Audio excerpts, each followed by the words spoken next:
Hello, panchamrutham astro numerics ఛానల్కు స్వాగతం.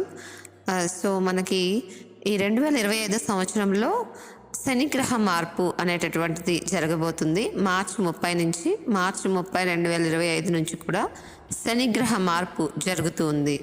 ఈ యొక్క శనిగ్రహ మార్పు ఏ ఏ రాశుల వారికి ఏ ఏ విధంగా ఫలితాలలో ప్రభావం చూపిస్తుంది అనేటటువంటి విషయాలు మనము తెలుసుకుందాము ఈ యొక్క సిరీస్లో.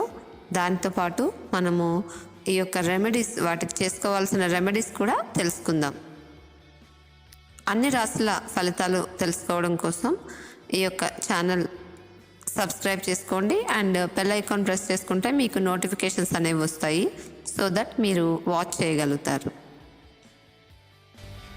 ఇప్పుడు ధనురాశి వారికి ఈ యొక్క శని సంచారము 2025 సంవత్సరంలో ఏ విధమైనటువంటి ఫలితాలు ఇస్తుంది అనేటటువంటివి తెలుసుకుందాం. సో ఈ యొక్క ప్రస్తుతము ఈ యొక్క ధనుసు రాశి వారికి జన్మ రాశి నుంచి తృతీయంలో స్వక్షేత్రంలో సంచరిస్తున్నారు. సో ఈ శని భగవానుడు 2025 సంవత్సరం మార్చి 29వ తేదీ రాత్రి పూర్వభద్ర నక్షత్రం 4వ పాదంలో మీన రాశిలోకి అడుగు పెడుతున్నారు. సో మీ జన్మరాశికి అది 4వ స్థానం అవుతుంది. 4వ స్థానం అంటే అర్ధాష్టమము అంటారు, ఓకేనా? ఎందుకంటే శని 4వ స్థానంలో ప్రవేశించినప్పుడు అర్ధాష్టమ శని ధనురాశి వాళ్ళకి ప్రారంభమవుతుంది. అర్ధాష్టమ శని అంటే అష్టమ శని, ఏలినాటి శని, కంటక శని వీటిలాగా ఎక్కువగా ఉండదు. అర్ధాష్టమ శని ఏంటి అంటే శనికి కావలసింది కర్మకారకుడు కాబట్టి చతుర్థము అంటే 4వ స్థానం. అంటే మీరు చేసేటటువంటి పనులు ధర్మబద్ధంగా న్యాయబద్ధంగా ఉన్నట్లయితే గనక శనిగ్రహము సహకరిస్తారు బాగానే. కానీ అండ్ మీరు అనుభవించాల్సింది ఉంటే కూడా ఆయన ఇస్తూ ఉంటారు. కొద్దిగా ఏదైనా మనము హార్డ్ వర్క్ చేయడంలో తగ్గినా ఏదైనా అలాంటివి జరిగినప్పుడు శని భగవానుడు శిక్షిస్తారనమాట. సో 4వ స్థానంలోకి శని వచ్చినప్పుడు కొద్దిగా ఎలా ఉంటుంది అంటే అర్ధాష్టమంలో శని భగవానుడు ప్రణాళికాబద్ధంగా చెయ్యాలి, అంటే ప్రణాళికాబద్ధంగా ధర్మబద్ధంగా ఉండాలి అనేటటువంటిది చెప్తూ ఉంటారు. ఎక్కడా కూడా ఇతరులకు చెడు చేసేటటువంటిది అసలు చేయకూడదు, అలాంటి ఇండికేషన్ అనేది ఇస్తారనమాట. అంటే ఈ యొక్క శని ఎవరైతే ఎక్కువ క్రమశిక్షణతో కూడినటువంటి జీవితాన్ని ఫాలో అవుతారో, ఎక్కువగా డిసిప్లిన్ అండ్ ఎవరికి చెడు చేయకుండా ఎవరిని బాధ పెట్టకుండా ఉంటారో, సో అంటే వాళ్ళకి తెలిసి వాళ్ళు ఎవరిని ఎదుటివారిని బాధ పెట్టకుండా ఉండాలి. సో అలా చేసినట్లయితే కనుక అర్ధాష్టమంలోకి వచ్చినప్పుడు అంటే మామూలుగా శని అర్ధాష్టమంలోకి వచ్చినప్పుడు అత్యాశ పెరగటము, అలాగే అంటే అలాంటివి కొద్దిగా కలిగిస్తూ ఉంటాడు. అంటే చెడు జరిగింది అని బాధపడగానే మంచిని కలిగిస్తారు, మంచి జరగగానే ఆ ఆనందాన్ని అనుభవించే లోపే మళ్ళీ చెడుని కలిగిస్తూ ఉంటారు. ఈ విధంగాను శని ఇచ్చే ఫలితాలు ఉంటాయన్నమాట. మంచి చెడులు వెంటనే ఇచ్చేటటువంటి గ్రహము శని. అటువంటి శని 4వ స్థానంలో ఉండేటప్పుడు ఎక్కువగా క్రమశిక్షణ మీద ఎక్కువగా చూస్తూ ఉంటారు. ఓకే, ధనురాశిలో ఉన్నటువంటి వాళ్ళు ఎక్కువగా డబ్బు సంపాదించాలి తొందరగా, అలాంటివి కానీ లేదా అంటే ఇంకేదైనా అడిక్షన్ టైప్లో ఉన్నవి, ఓకే, లేదా అంటే ఇలాంటి లాటరీ, గుర్ర పందాలు అలాంటి వాటిలో కానీ అలాంటివి ఉన్న వాళ్ళకి, అందరికీ కాదు, అలాంటివి చేసే వాళ్ళకి అంటే డ్రగ్స్ ఇలాంటిలో ఉన్న వాటికి మాత్రము చాలా కఠినమైనటువంటి శిక్ష ఇస్తూ ఉంటారనమాట. ఎందుకు అంటే అటువంటివి శనికి అస్సలు నచ్చదు. అంటే క్రమశిక్షణ లేకుండా, ఓకే, ఇలాంటి అలవాట్లు ఉన్న వాళ్ళకైతే మాత్రము మార్చి 29 తర్వాత నుంచి కూడా ఇటువంటి అలవాట్లు ఆపేసేయాలి. ఎందుకంటే అర్ధాష్టమ శని ఇలాంటి ప్లేసెస్లోకి వచ్చినప్పుడు అర్ధాష్టమ, అష్టమ, ఏలినాటి శని, కంటక శని ఇలాంటప్పుడు మాత్రం అటువంటి వాటిలో ఎక్కువగా కఠినంగా శిక్ష అనేది ఉంటుందన్నమాట. సో ఈ విధంగా అర్ధాష్టమ శని అనేటటువంటిది ధనురాశి వాళ్ళకి కొద్దిగా ఫ్యామిలీ రిలేటెడ్ కావచ్చు, ఓకే, చేస్తున్న జాబ్, ఎందుకంటే 4వ స్థానం నుంచి 10వ స్థానాన్ని ఆస్పెక్ట్ చేస్తారు శని మెయిన్గా. అంటే ఫ్యామిలీ రిలేటెడ్ వీటి వల్ల వాళ్ళు చేస్తున్న జాబ్లో ఏదైతే ఉందో అక్కడ ఎక్కువ కొంచెం డిస్టర్బెన్సెస్ రావడము, అంటే ఇక్కడ వర్క్ కానీ టెన్షన్ ఎక్కువైనందువల్ల అక్కడ జాబ్ ప్లేస్లో కొద్దిగా పర్ఫార్మెన్స్ తగ్గడము అలాంటివి ఉంటూ ఉంటాయి. అండ్ జాబ్ రిలేటెడ్ వృత్తిలో ఎక్కువగా వర్క్ పెరగడము కూడా కనిపిస్తూ ఉంటుంది. సో ఈ విధంగా అంటే అర్ధాష్టమి శని కొద్దిగా తక్కువే అనమాట అష్టమ శని కంటే కూడా. ఓకేనా. సో కొద్దిగా ఎఫెక్ట్ అనేటటువంటిది ఉంటుంది కాబట్టి ఎలా అయినా ఫ్యామిలీ అండ్ జాబ్ పరంగా ఉంటుంది.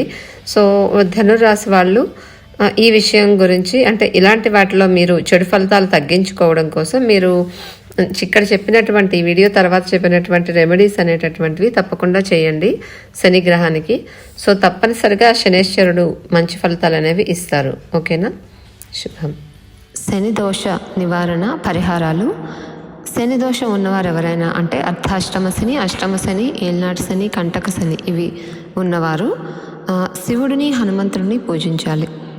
శని దోషాల నుండి విముక్తి పొందడానికి శనివారం రోజు ఈ యొక్క శివుని ఆలయానికి మరియు హనుమంతుని ఆలయానికి వెళ్ళి దర్శనం చేసుకోవాలి. శని యంత్రంతో పూజ చేస్తే శని భగవానుడి దుష్ప్రభావాల నుంచి తప్పించుకునే అవకాశాలు ఉంటాయి.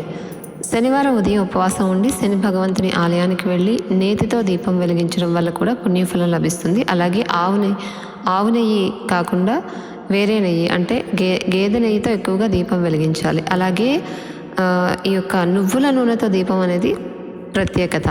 శని భగవానుడికి నువ్వుల నూనె అనేది ప్రీతికరం. నువ్వుల నూనెతో దీపాన్ని వెలిగించాలి. లింగ స్వరూపి అయిన శివునికి పరిశుభ్రమైన ఆవు పాలతో అభిషేకము, బిల్వార్చన మొదలైనవి చేసుకోవాలి. శనిదేవునికి శనివార దానం చాలా ప్రీతికరమైనది.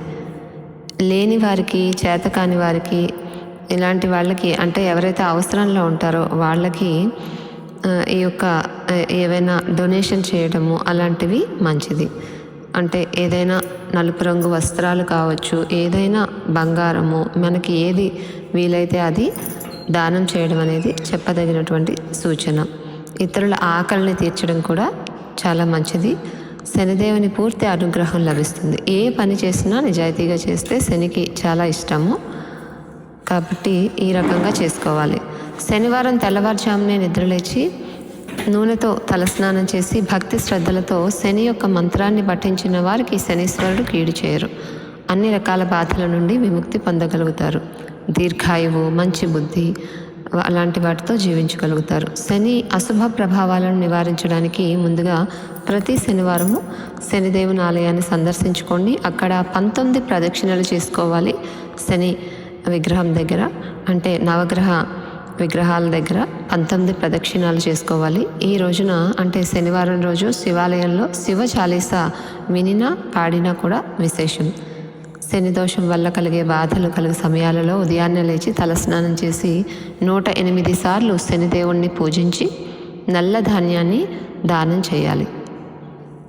అలాగే శనివారం తెల్లవారుజామునే సుందరాకాండ పారాయణం కూడా చేయడం వల్ల కూడా శనిగ్రహ దోషం తగ్గుతుంది.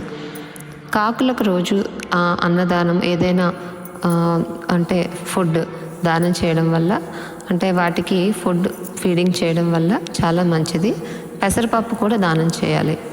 ఆలయాల్లో 9 సార్లు నవగ్రహ పూజలు చేసుకోవడం, 9 ప్రదక్షిణలు, 19 నంబరు శనికి ప్రత్యేకత. 19 ప్రదక్షిణలు కూడా చాలా మంచిది. నీలి రాతి ఉంగరం అంటే నీలిరంగు ఉంగరము నవగ్రహ ఉంగరం అనేటటువంటిది నవరత్నం ధరించడం మంచిది.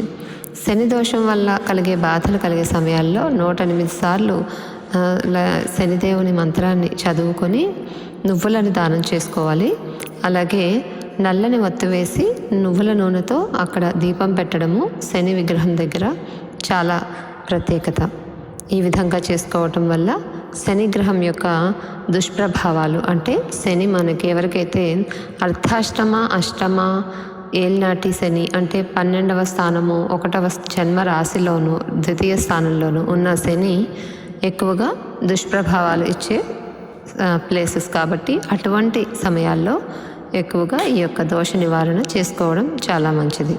అలాగే ఎవరికైతే వారి జన్మ జాతకంలో శని శత్రుక్షేత్రాల్లోనూ డెబిలిటేటెడ్ ప్లేసెస్లో ఉంటారో అంటే శత్రుక్షేత్రాల్లో ఉండటము, స్వక్షేత్రాల్లో లేకుండా వేరే ప్లేసెస్లో ఉంటే అవి మంచి ఫలితాలు ఇవ్వవు కాబట్టి అటువంటి సమయాల్లో కూడాను ఇటువంటి దోష నివారణ చేసుకోవడం వల్ల దోష నివారణ శాంతి జరిగి చెడు ఫలితాలు తగ్గుతాయి.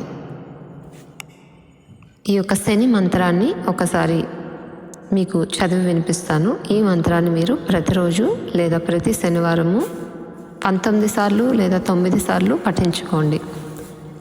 నీలాంజన సమాభాసం రవిపుత్రం యమాగ్రజం ఛాయా మార్తాండ సంభూతం తం నమామి శనైశ్చరం. ఇది శని నవగ్రహ మంత్రం.